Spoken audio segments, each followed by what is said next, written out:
Okay, so I'm actually recording now. Hey. Oh wait, actually, I lied. Well, actually, I'll record my voice on my phone just in case, just to be safe. 2, 1. Okay, now it's recording my voice on my phone just to be safe. Hello. So I have my buddy here again. Say hi.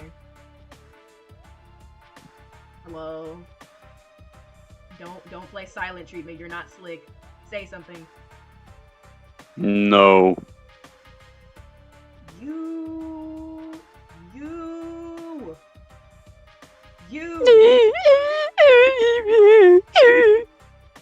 Okay. So today, after like stalling it off a little bit, we are going to be going over some things to expect from the upcoming Daybreak update, which is actually, I'm honestly pretty excited because this is probably the most back-to-back update we've had in the past year and a half, if I'm gonna be completely real. But the progress is looking really good thus far. So we're gonna be going over the balance changes they released yesterday, going over the Nocturnals COLLAB characters, like actual survivors, not skins, aka Diego and Ted. I love Nocturnals, by the way, so I can give a little bit of background on that, as well as... I have no clue who they are.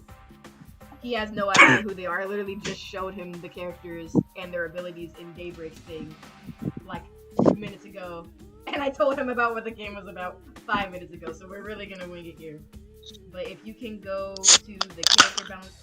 Yep. If you can go to the character balance changes for me really quickly. Okay.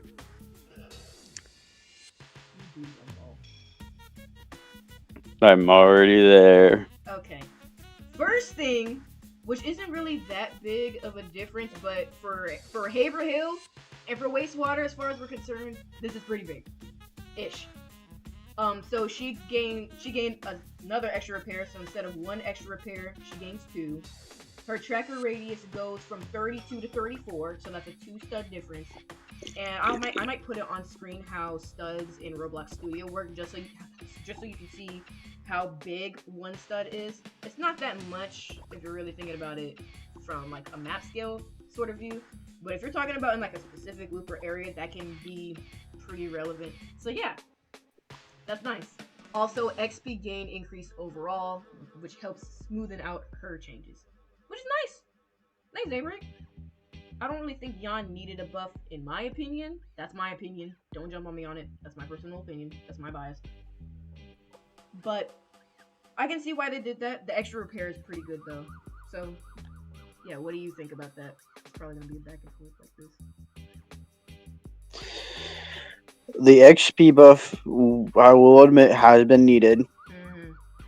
Because she is unenjoyable sometimes because of the lack of her XP, and before her buff, to where when she had her tracker down, she had no other really benefit than just a tracker, and once her tracker is gone, she is just a character for about 45 seconds of the round. And imagine how those numbers add up. And the tracker radius is back to Daybreak 1 radius. She is like 2 studs off from being back to her original tracker size. I forgot about that. I need to go back to my old Daybreak 1 videos, because you have a good point. I forgot about that. It used to be 36 studs? Yeah. It used to be 36, and you could place it top floor to reach all the way down to bottom floor in Haverhill. I do remember when it first came out. That actually made me mad. I do remember that part. But yeah. Tabitha, the majority of these characters receive the buff, except for Empress. Tabitha's detection length has been pushed to 18 seconds instead of 12, so that's a buff. Tabitha? Yeah. Admittedly, Tabitha, I don't think she needs a buff towards her detection, but a buff more towards her perk to where she needs a stronger incentive to revive. Because the only thing that she gets is, oh, I can see the killer for a little bit. That detection should be increased when she revives someone to see the killer, because I feel like it's super weak compared to other people who can see the killer. For example, Sanjana would be better because her perk covers both looping and healing with intel compared to Tabitha. Tabitha's perk often does not stay up long enough to tell when people are actually making moves to revive. This change gives her team more time to see who's trying to get a revive and who isn't. If I'm gonna be real though, in like your casual game, like I understand the original purpose of the ability and I think it's great. But if I'm gonna be real, who really pays attention I think she needs a who's rework. reviving when her detection's up? The only thing survivors are looking for when Tabitha's detection is up is who where the got down is. Who got down and where Tabitha is. Those are the only two things people are concerned about. And if Mhm. somebody's doing gens. Because you can tell when somebody's doing a gen and when somebody's in chase. Nobody is focusing on who's reviving. So I think, honestly, I do like how they have the color change for when somebody is down.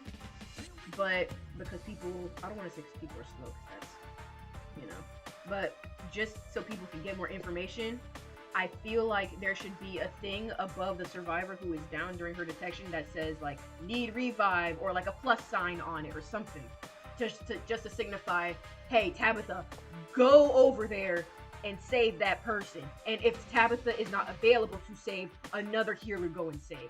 I feel like that would be like, it's small, it's simple, but that can allow more. I think this is gonna sound crazy, but I don't think we have this yet. I think when someone goes down, Tabitha should get a minor speed boost when running towards the survivor to revive them. That doesn't even sound that bad. It kind of sounds like Yvonne in reverse. Not really, but Well, no, it's only when she's going towards a revive. If someone is down, she gets a speed buff towards them. But if she's not looking towards them, she does not receive that speed buff. So like direct line of sight. Yeah. Okay, I can see how that's for that. Stareater, this I did not expect this because they nerfed him and then they buffed him again. So this kind of just came out of nowhere. But his ability CD went from 15 seconds to 7 seconds. Now, okay, no, listen, because for reference, right? When you place down a host trap, I'm pretty sure the cooldown is 6 seconds. So he can basically place stars like host traps. He's gonna be throwing stars left and right now, basically. But now what I can see happening is that nobody's gonna know how to mind game him at all. They already don't, but this is gonna be even more confusing. But you can It's not going to be mind games that you're worried about with him. It's just going to be shit. He's literally blocking off every single direction because of how many traps he can place down. Teleport to that when you vault or anything. To your point, I'm sorry that I cut you off, but No worries. It's just too much. I know. I feel like it should go to 10 seconds. If anything, Cause that's way too many. I get he's supposed to be pressured in chase, but that pressure is less pressure and more just overshadowing other people when it comes to chase pressure. Yeah, the idea of pressure I'm noticing with his kit is that what they're pushing with this change, I think it's good, but I think that 7 seconds is too overwhelming on both sides, because you're like, oh, my cooldown's off, I can place another star and not really get punished for it, which is my other problem, that you can basically place stars all the time and not get punished for it. But then imagine when he's satiated.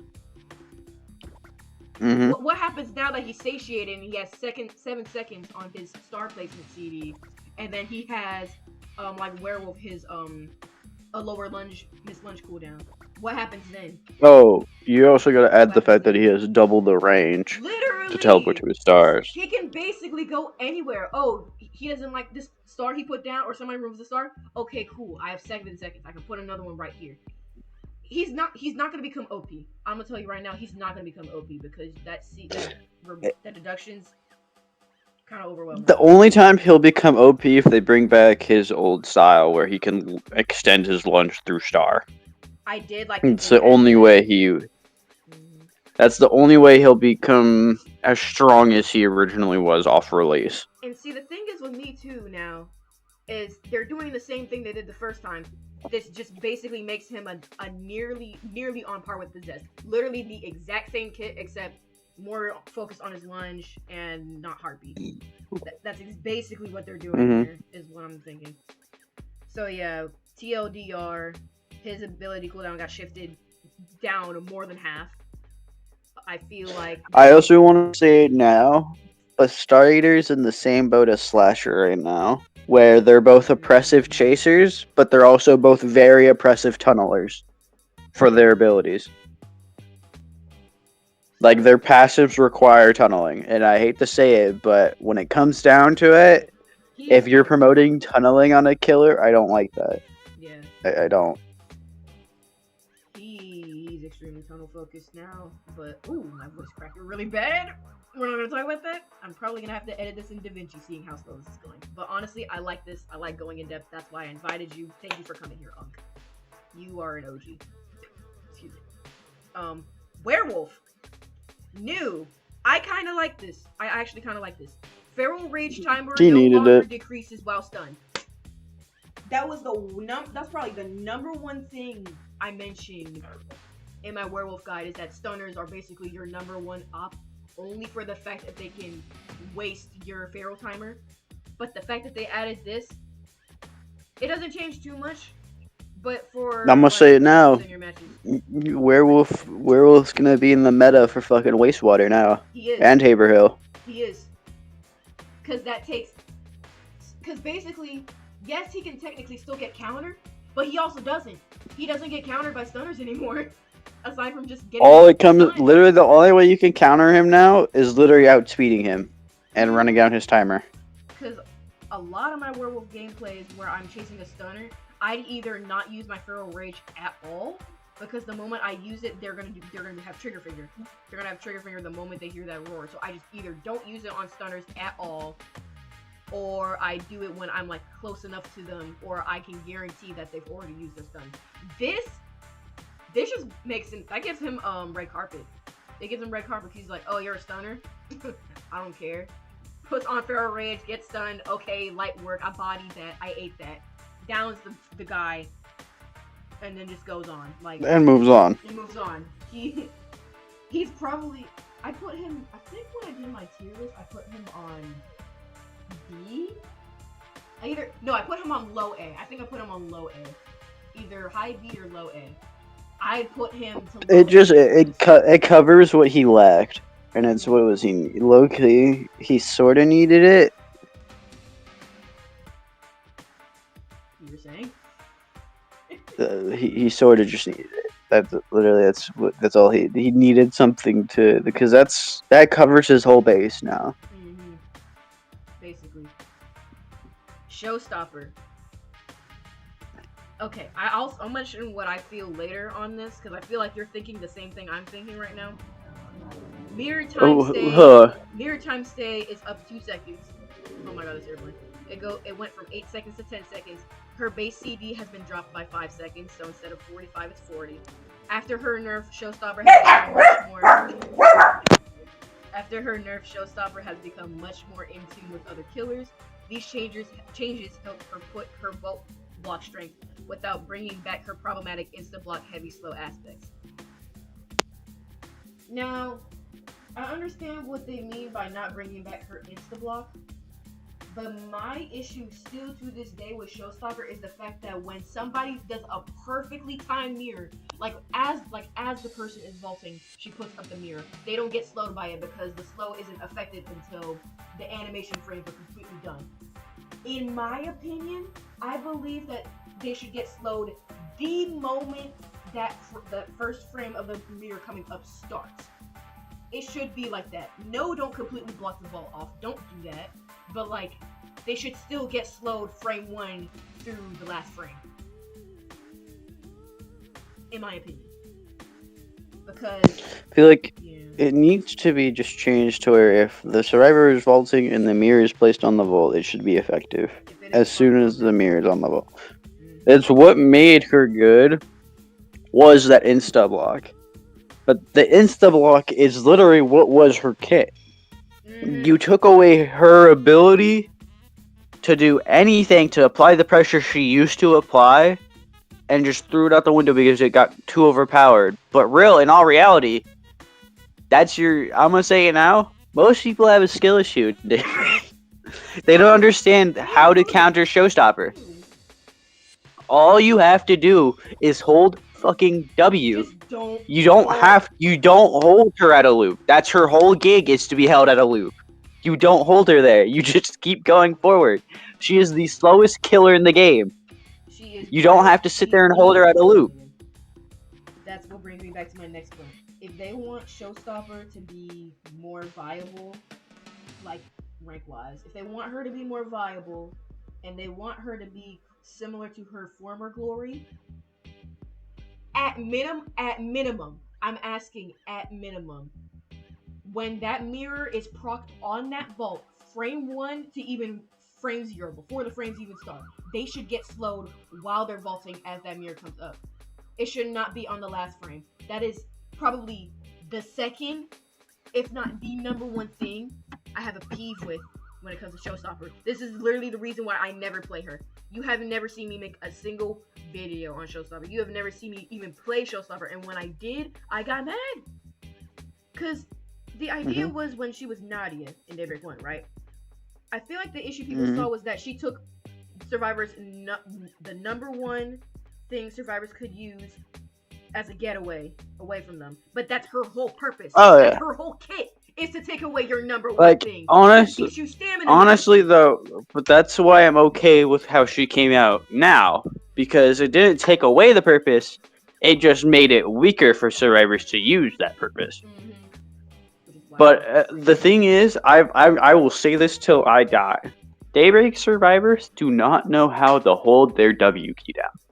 Because literally 90% of Daybreak killers are simply countered by holding W. Devoured. Literally devoured. Editing me. Like, Send a video to myself. Editing me, you better put the yup or the that is correct on top of that because no. because when you think about it, Slasher, hold W, move left and right. His knife is useless. His speed, if you're starting him off, that's fine. It's the same, and if you can't hold W, you probably don't know how to stamina manage, and you probably shouldn't be playing a looper at that rate. I'm gonna be real with you. I need to get better at looping. The only time I see a strong reason to stay at a vault is if you are a gen rusher who definitely can't loop, or your whole kit is around that vault. Such as Kyle, Sadia, what's her Amari, Sierra. Jonas. Jonas is actually even more viable for holding W. I'm gonna say it now. He ain't even really needed to be vaulting. No, you're right. I'm thinking of the wrong thing. I'm thinking of the wrong person. Yeah, because his speed. Because I'm gonna say it now. That's when Jonas is a hard counter to the current Showstopper. Because of that fast vault, mirrors will never trigger on time for him. Because he has that fast vault.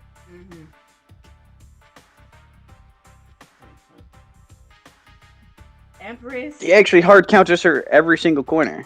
Because he has the strongest hold W game other than Yara. And he has that fast vault. Oh, Yara. I mean, not Yara. Empress. Ooh, Empress should have had this done. She needed this done. This was how it was supposed to be off rip. But they didn't do it off rip. Yeah. Dash attack delay is like 2 seconds. Not a lot, but... We knew it was coming. She needs her punishment. That first nerf was a warning. It's been coming. This increases her punishment for missing a dash and also makes it harder for her to gain distance, plus 2-shot, 2-hit survivor characters such as Jern. I ain't mad at it, I'm not gonna lie. Because Empress players, when she first came out, kind of had that grace period where they were just unstoppable. So I can't even this too much. She didn't have a grace period. She had a whole fucking season. Literally, because nothing came out. No shade at all. This is no shade, but like, I'm being so real. Also, if we're gonna push it, y'all keep looking at all these people, but I'm gonna say it. Nerf Elijah. I am a hardcore Elijah player, but he needs it. Okay. Give him the Kyle treatment, please. I was just gonna Please give him the Kyle treatment. How do we have... Don't nerf his stats. Just nerf when there's multiple Elijahs. That stun is dog shit. Because he has the strongest stun still. How do we have Kyle treatment for actual Kyle, Sadia, and then I'm missing somebody else, I forget who it is. But you can have like 3... I remember playing against like 4 Elijahs. That thing made me want to DC so hard, but I didn't. There should be no reason why 2 Elijahs can have the same cooldown and same stun time for 7 seconds. I think it's 7 seconds. I don't remember. It's 5. For 5 seconds. Still, it's stupid. Really long. After 2 to 3 years. No. I'm calling that. I'm petitioning that. Fix that. Nerf Elijah. And I know y'all saw it too because you updated his avatar, so I know y'all saw that. It's just fucking stats. Don't lie. Please. I don't want to sound like a wuss or a baby or nothing, but like, please. This is a precedent. That's why I'm advocating for it. I am a hardcore Elijah player by heart.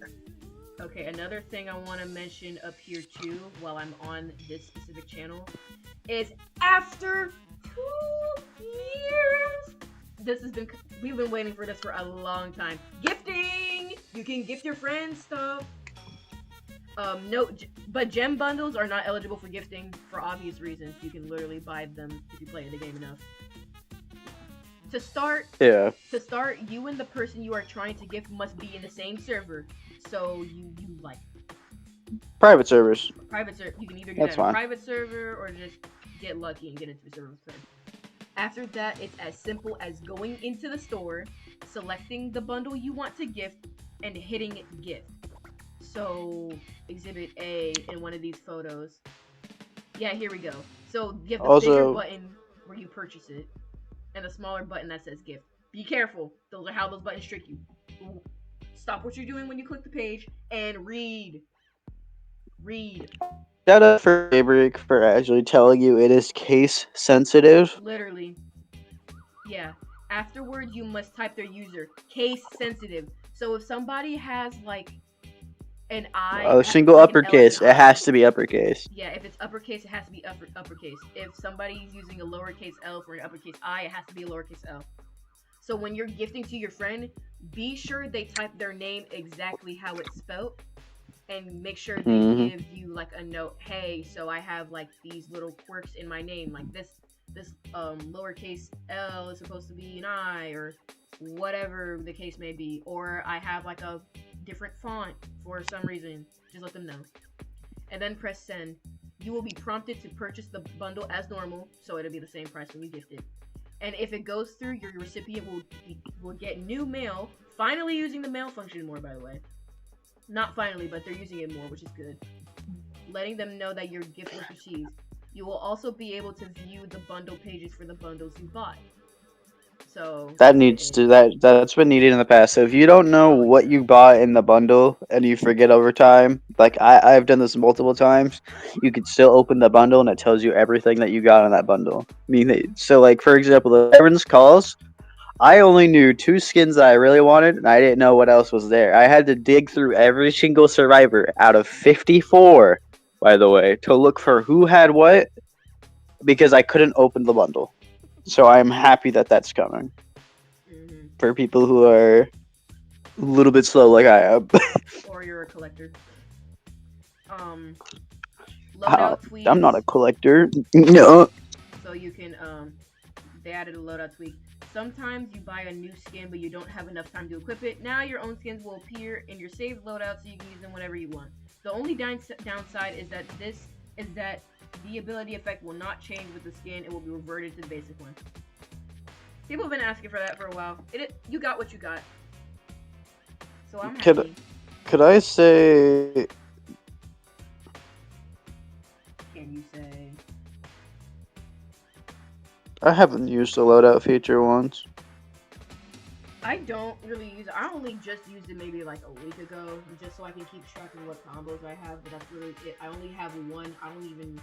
It's like once I make a loadout, I don't have a need to change it because I like what I have, so I don't change it for that either. But people have been asking for this for those who do swap a lot, especially for like the holidays, because I know people like making Christmas skins. Like I'll probably put the candy cane on my boss this season. But yeah, people have been asking that for a while.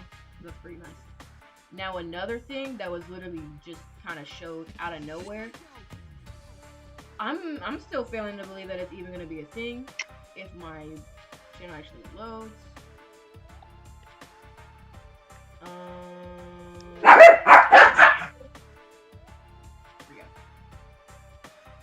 Actually, So, out of nowhere, one of the developers leaked an image of 2 upcoming survivors that are in the same slot, by the way.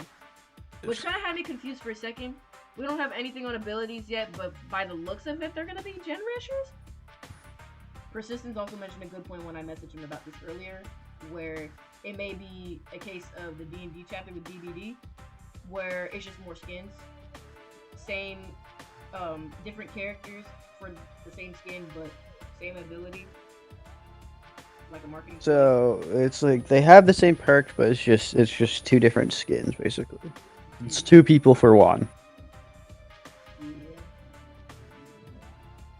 I'm excited to see if they'll actually get a voice actor for him, though. No offense, Daybreak. I'm still waiting for Yvonne. But how do we still have Yvonne in the dump here, and Chao Xing even got a voice actor? Sure, it's 1 line, but they still got it.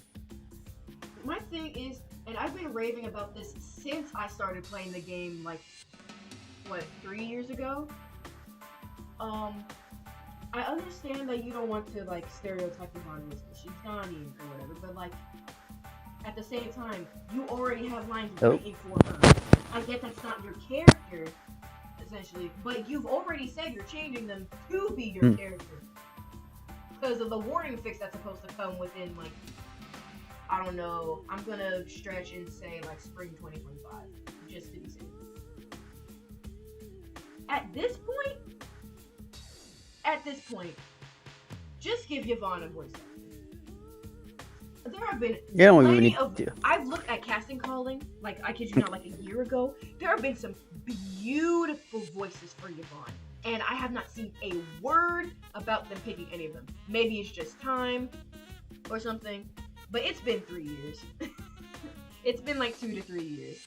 Not counting the original alpha or beta of the game. But it's been like 3 years. How does Yvonne still not have a voice actor? Yet, Millicent, I think Danya. Probably not. I don't think Danya. No. But Danya's down in the dump too. Chao Xing, Daehyun, and all of them have voice actors. How do we still... Anais has a voice actor. And Yvonne doesn't. Where's the logic? My voice cracked so bad, but where is the logic in that? But anyway, I'm getting sidetracked. Solana and Rico designed them. They actually look pretty cool. I really like their designs. Melanin! I'm sorry. My heart. Melanin! I love... Oh my god. No, but they look gorgeous. So, like, they look really nice. They look really classy. And we're getting the nerdy POC girls. Love to see it. But, yeah. I have no idea what they'll do. But they look really exciting. And this is their render that came out like literally like an hour ago. They look really nice. So we have, I don't want to butcher this too bad, but I apologize if I do. Kamaria Toll, she, they, demigirl, bisexual, and I'm sorry if I'm butchering this. Narantuya, she, they, non-binary lesbian. I have no idea what flags these are. So I could be dumb and stupid. I'll have to look them up at some point. But their title is the Partners of... Listen, you can't... Listen, Eyes, it can't be that bad when it was like the Daybreak tournament. I was supposed to use the lesbian flag and I was using the trans one. It can't be that bad, bro. Wait! I think I know the thing I'm talking about. I took an end screenshot of the freakies in the Empire mesh where they were all Arlo's lesbian flags. Oh no, I had that photo somewhere. I don't know if I deleted it or not, but it was beautiful. But yeah, their alias is the Partners of Justice. On some Marvel, on some DC. Like, I like that alias. But I don't know what they're going to do. Like, from the way he's striding, he looks like the guy would be a looper. And this is in the case that it's like a double ability, like Boss's swap. I can see it also being like a thing where Boss's ability swaps. how their abilities swap. Either that or they have the same ability, just different skins. But in the event that they do both have separate abilities in the same kit, kind of like either a twin sort of thing or a boss sort of thing, I can see the guy being a looper and I can see the girl being more gen rusher. But then that doesn't really make sense to me because they're labeled as a gen rusher in the thing. Which at the same time, take this with a grain of salt because it could just be a placeholder until we actually figure out what their abilities are.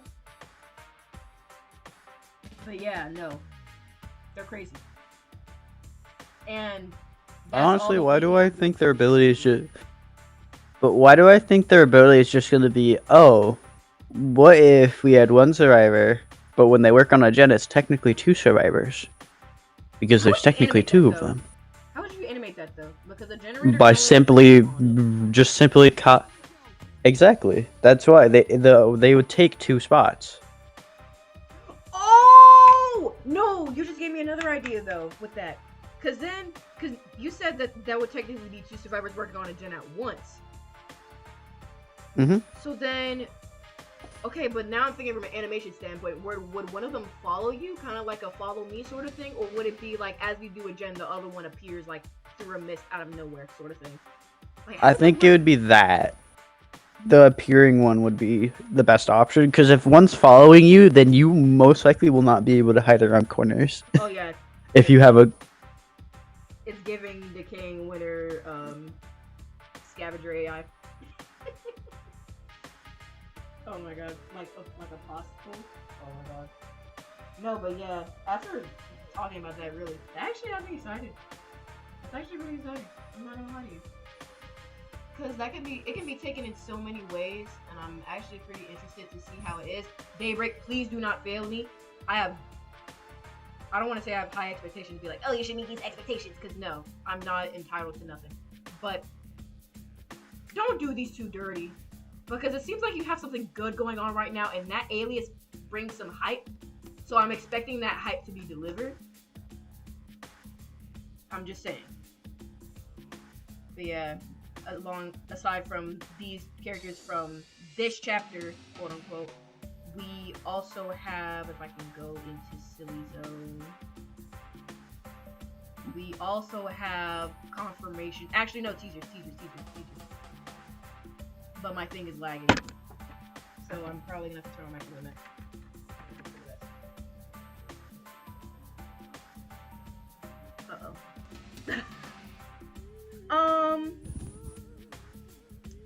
So I might be glitched out. Wait. Oh, great. Wait. No. Slowly but surely. Excuse me. Sorry. Slowly but surely. Okay, here we go. So if you didn't know, it was announced that Nocturnals and Daybreak were officially having a collab. I still don't know how they managed to get this, but they did. I don't know why they called Ted a himbo, because he's barely an adult, but we're gonna ignore that for right now and just go over the abilities. Ted and Diego will release with full voice acting by their original voice actors. So this means Ted, aka the developer who made the game, the developer who made the game voiced Ted, and Diego's VA, which I believe is the developer's boyfriend. The game is mainly like I don't want to sum it down and like water it over, but it's primarily an allegory, according to the developer's video that I'll put in the description, about like it's like an allegory between him and his relationship with his boyfriend, but put it in like a Telltale-esque sort of thing, which honestly I really love. I love Nocturnals. I kind of wish it would get a sequel, but we're here. But yeah, so with Diego, we'll go over stats a little later. No longer in Ruddleside, Ted and Diego find themselves trapped in a much more terrifying place. Are they capable enough to survive? So in here, aside from the joke, they actually he's called the boyfriend, or I'm assuming he's gonna be called the boyfriend in the other title of the joke. Daybreak, please don't call him a damn himbo. I will actually tweak out. Anyway, Loot. So his ability is called Loot, Switchblade. He's classified as a looper. Diego can interact with the bodies of dead survivors for 1.25 seconds. There's actually a video that shows the looting animation. That's 1.25 seconds. to earn a switchblade. He can then do a stab with his blade that will stun the killer for 1.25 seconds. Stunning the killer will grant Diego a temporary speed boost, so basically Momo, but I don't want to say Momo, but extra steps, but basically that. And another stack. But my thing is with this, now that I'm reading over it again, I like his ability. It's cool. It does a little bit of recycling, but it still is cool. Comparing that stun to other stunners, that's nothing. To go through all of the time waiting for a survivor to be dead to loot and only get a 1.25 second stun, that I can't see that as convenient. I can't see that as convenient at all. But like I said, I love the original idea. I think it's great. But it can take either a long time or a short time for a survivor to actually die. Especially with an Iris. So if you really consider this with Ted and Diego, legitimately, Iris herself counters these two. Because if she gives characters more life, there's no dead bodies. So how are they going to use their ability? Period. I love Nocturnals to death. Daybreak, I love y'all. But in what way is this convenient for Diego? I think my CapCut recording just cut itself off or whatever. Do you have any opinions on Diego right now before I get to Ted? His VA is Pablo, by the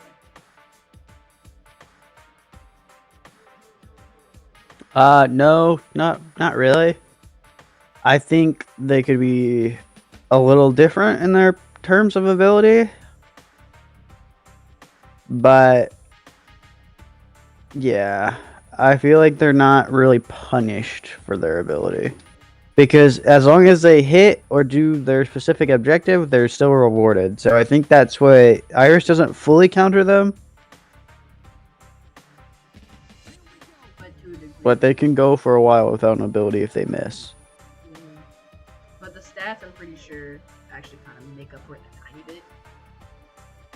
But yeah, no, general concept... The 1.25 stun, though, it's just a Gavin stun without the headshot multiplier. Yeah, and to my point I said earlier, good stun, like, that basically makes Diego, excuse me, a getaway character like Vaughn, Gavin, all of them. But for all the time you have to wait to actually get the dead body, which they do mention they both get one stack, and when they actually loot the dead body, they get the amount of stacks they need to actually use their ability. But for all the time you have to wait to actually interact with the dead body, that 1.25 seconds isn't really it. I would understand if it was like 3 seconds. I wouldn't, like, even as a killer main, I would understand that because all the time you had to wait through. Not 5 to 7 seconds. No, don't do that. But like, I will understand if it was like 3 seconds. It's just like, this isn't convenient. Another thing I can see with them trying to do with Diego is that yes, he gets his switchblade, but he isn't necessarily supposed to use it immediately upon confrontation in chase. It's more of like a to save yourself or to save another person. But I can see this more as to save yourself and extend a loop sort of thing. Like this is supposed to be like for loop extension. That's my second point. I feel that's probably gonna be new for loop extension. And now with Ted, well actually no. If that is actually his official title, I'm gonna be so pissed off. But like, no. We're just gonna call him. Ted's the one with the Ted's ability works though. Yeah. Like, you can still use Ted's easily because as long as you're on a gen, you gain a stack. You gain Ted a battery at the end of the gen. Meta, I'm telling you.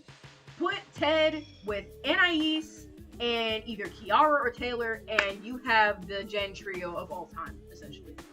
Like he's not actually. I'd put Ted next to Anais and Crosby because he can break gen locks with that 10%. Because unlike Akil, whose issue is they don't give him his immediate skill check when he's at max stacks to give him his adaptability, he can do it at will. That's what differentiates him from Akil, because Akil would also be up there if that's how his ability really worked. We're just gonna call Ted the intuitive and not whoever they decided to put right here. Shout out to Max, by the way. Here we go. Shout out to Nocturnals. Here we go. I do agree. His ability's good. He is gonna become meta. One thing I can imagine, like already in my head, imagine you're playing Killer on Shifty, and Anais was doing a gen that's like at like 90, and you kick the gen, especially even if you're a principal, you kick the gen with Empower and it goes down. You run away to go chase somebody else. It doesn't go down. It doesn't go down because Anais would buff it up. Yeah, Anais. It can't go down. Anais gets her empowered. Whether you leave the gen or stay at it, no matter what, if you leave that gen, Ted can pop it and then still get the gen complete, no matter what. So he's gonna be up there with people to tunnel out. Yes. Because of that. I love the pushing generation, but him and Danya, they're not gonna live that long. But yeah, I meant to read his ability. My bad game. The issue, I find it funny because Danya perk really makes her be tunneled because it's either A, you deal with a good gen rusher and a good end game with Danya, or you just get rid of Danya and you don't have to worry about either of those. Because that's her whole kit is to be annoying for the whole game. Unlike most gen rushers where their kit is to be annoying throughout the game, hers is the entire game. The entire game. Because she's undetectable. She automatically gets up when exit gates are open. And she's silent when she's doing a gen. So, like, she is the op. She is your number one op. So, yeah. Loot battery. Ted can interact with the bodies of dead survivors for 1.25 seconds, same thing as last time, to earn a battery. While on a gen, he can then use the battery he found to instantly add 10% to the generator. Ted can also gain stacks by completing gens. Wait. Oh, so wait. No, then that makes him more of a mill than Diego. Because if he gains stacks by completing gens, that means if he completes a gen, he just gets another battery. So now you're in this cycle of battery, battery, battery, battery if he doesn't get tunneled out.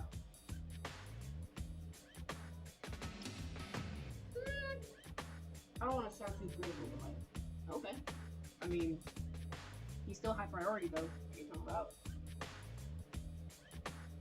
This is Diego's stats. Which, okay. Healing 6, I don't really understand too much because he's seen to be pushing himself away from Ted a lot in the main game. But that's if stats mainly go off of just character draw. I'm getting too critical. I'm gonna go off. So Diego is an 8 speed, an 8 stamina, a 4 stealth, a 6 composure, a repair 4, okay, and a healing 6. The repair 4. I don't want to sound too picky. I get it. I would say 3, but regardless, I honestly think his stats are okay. But an 8-8 for stamina and speed is kind of crazy. For reference, Yvonne is an 8-7, I believe. So him being an 8-8. Ooh. Never pair him with a Callum. Never pair him with a Callum. You will be there for a hot minute. What do you think about this?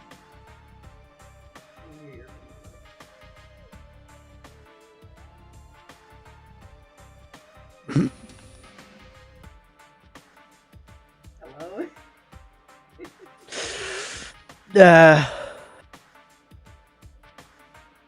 Hello? I'm asking, hello? How do you feel about these stats for Diego?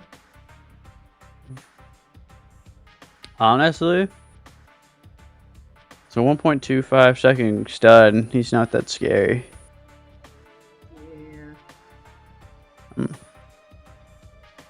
If he's a survivalist, I wouldn't even mind him being a 9 stam if I'm gonna be completely honest. Like, I know that sounds crazy, but no.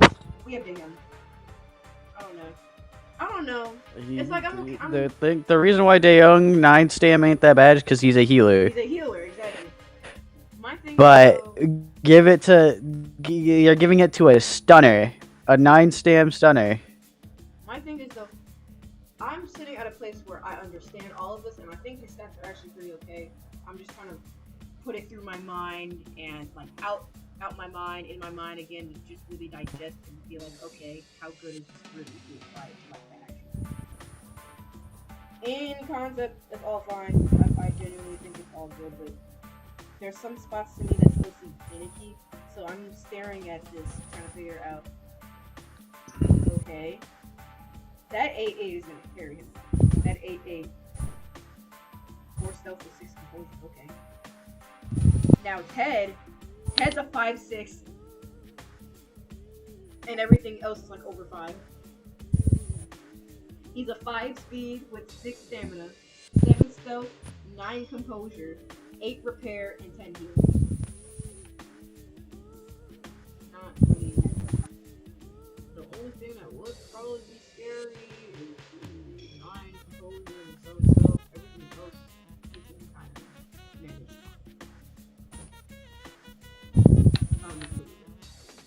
You'll be A-okay.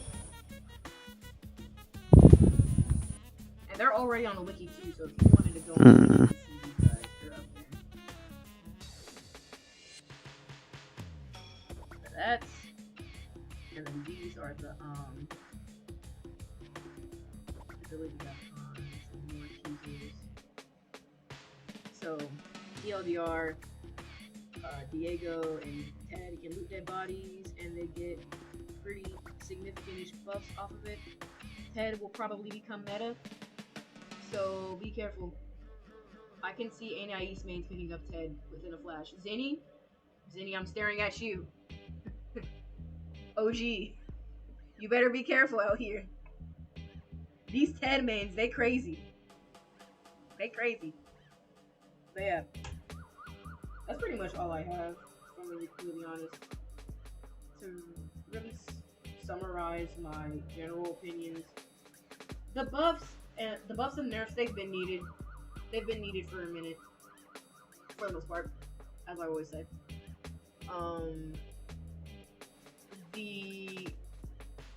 I already forgot their name. The Partners of Justice, they seem pretty cool. I'm interested in seeing how their duality plays out. Ted and Diego also are pretty cool. They may not be too oppressive if you know how to counter like your general Looper and Gen Rusher, but immediately I can see Werewolf becoming meta. Immediately I can see Ted becoming meta. Offering. If Resistance, do you have any final opinions?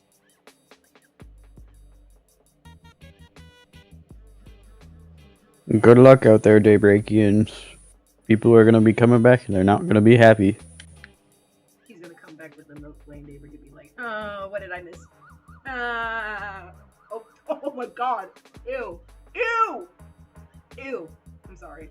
That was the most disgusting laugh I've ever done. But yeah. I love y'all. Stay creative as always. My upload schedule may change, but I'll detail on that in future video. Thank y'all for the support on the video I did yesterday about what your Daybreak mate says about you. I did not expect that many comments. I also did not expect for it to be nearly 100. I know. I also didn't think that it would hit close to 900, if not 900 right now in under like 12, 13 hours. So thank y'all so much. Y'all are insane. And we're at 1030. Y'all. Y'all too good. Y'all too good. But yeah, love y'all. Stay creative. Keep doing what you do. You have a reason to be here.